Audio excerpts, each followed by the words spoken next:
On the 22nd of September, a missile hit the Black Sea Fleet headquarters in Sevastopol, occupied Crimea, supposedly killing the admiral of the Black Sea Fleet, Viktor Sokolov, along with 33 other Russian officers. But then, the Russian government published 2 videos supposedly showing Sokolov. So, is he alive? Maybe, but as usual, there seems to be something fishy about it. The first video shows him at a meeting, but we never hear him speak, at all.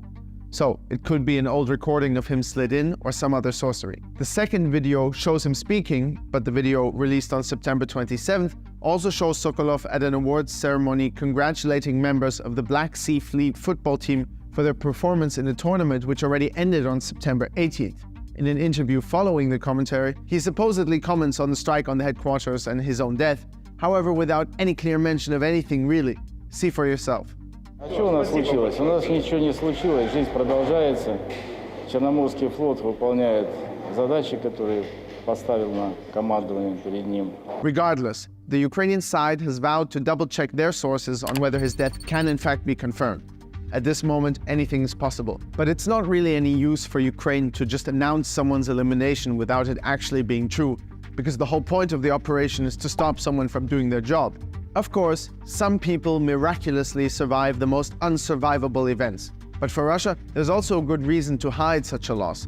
Apart from losing an important commander, his death would also be a huge embarrassment. That being said, the death of any higher military commander is a sensitive topic on both sides.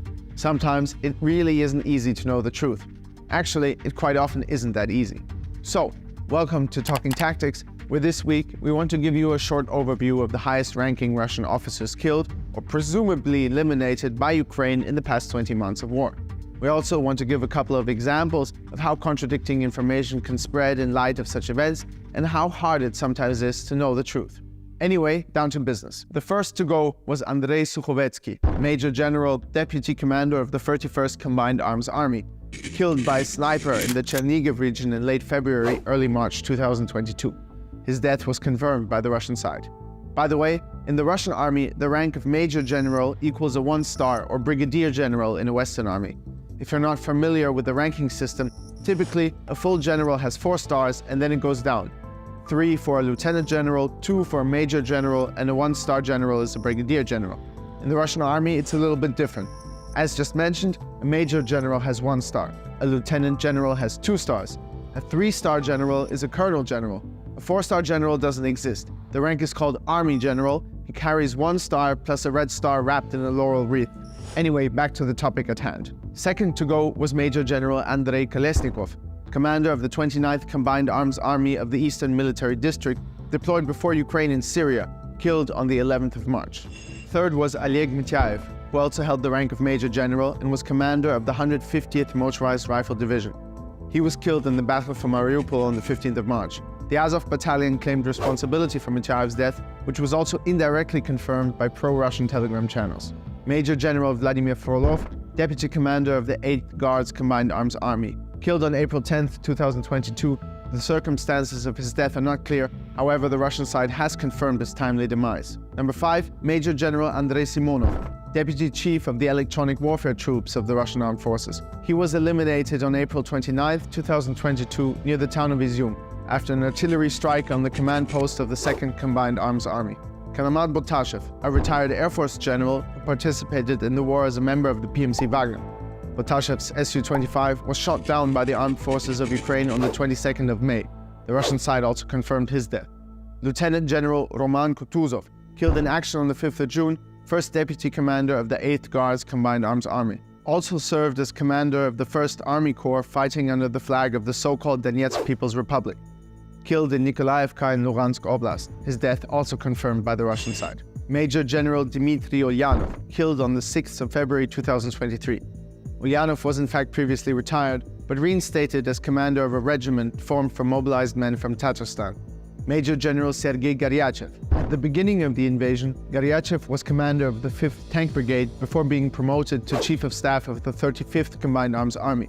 Russian propagandists called him one of the brightest and most effective military commanders of the highest professionalism.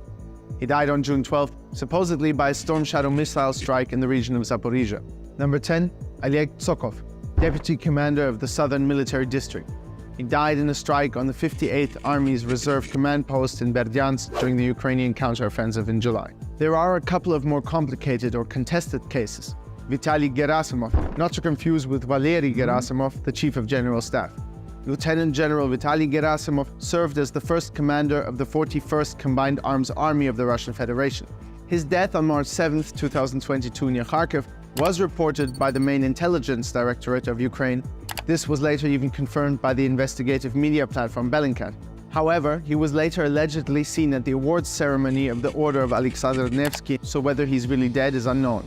Another case is that of Lieutenant General Yakov Ryazantsev, commander of the 49th Combined Arms Army, reportedly killed on the 25th of March by an artillery strike at the airbase in Chernobyevka, Kherson Oblast, but also his death is contested. There were many rumors of his sighting, and in February 2023, he was listed by the Ukrainian government's war criminals database as alive.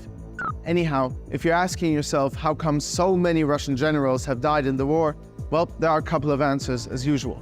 For example, a disproportionately high amount of security leaks.